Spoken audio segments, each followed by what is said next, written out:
Hey, this is JJ from Deluxe Vehicle Detailing and Paint Correction in beautiful Clearwater Beach, Florida. This is actually my third day on this 22-foot trailer. I'm just finishing some things up here. I had a lot of scratches along this whole 22-foot length on both sides. This happens to be the west side. The sun is setting. I thought I better wrap this up and shoot this one last video. If you've made it through all, I believe, 6 parts before this, I applaud you. If this was worth any value at all to you, please like, subscribe, comment, share. I would appreciate it. I'm going to tell you some things that I went through here.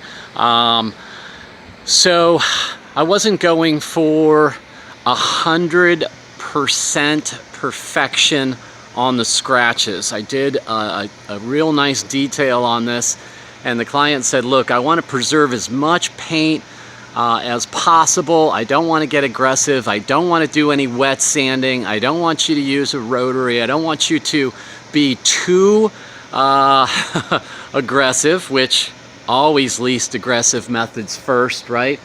But the long and short of it is that I went very gently across the scratches that were almost all up at the top.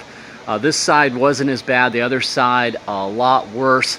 And really, I think that I've got about 85%.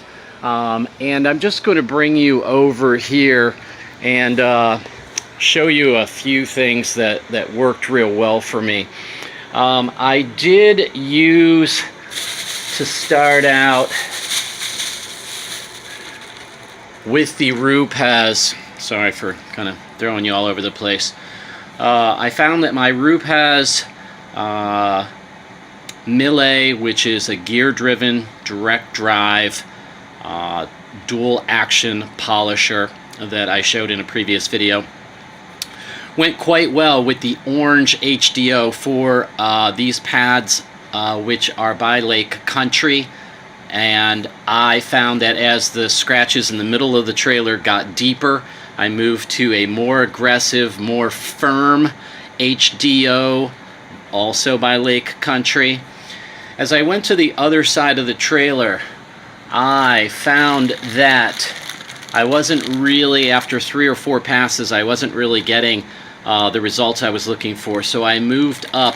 This is a polishing wool pad by Rupes.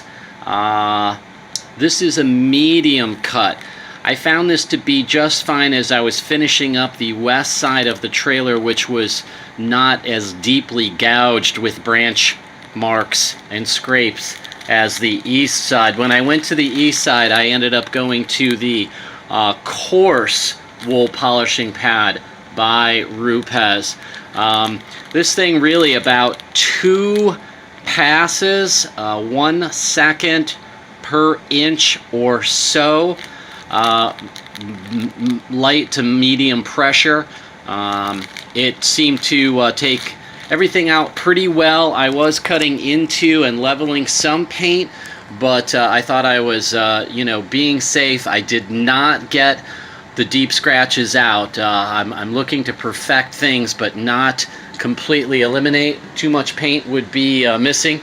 And one thing that I did show in a previous video was a mop head that I used to then, after polishing and cleaning with the body solvent, I used this Opti-Seal to seal my polishing efforts. And what I did was, on this surface of this huge, I found this at Walmart, it's called like jumbo mop head.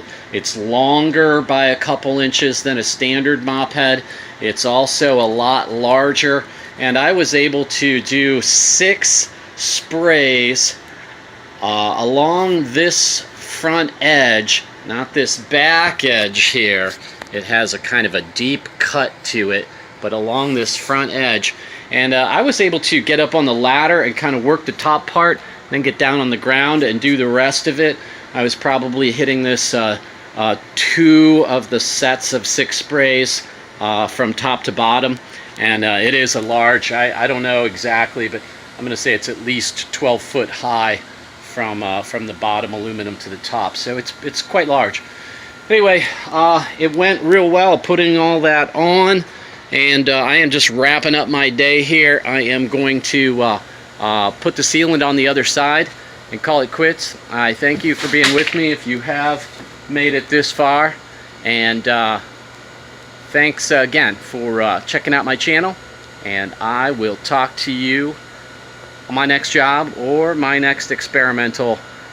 Take care, and we'll talk to you again. Bye.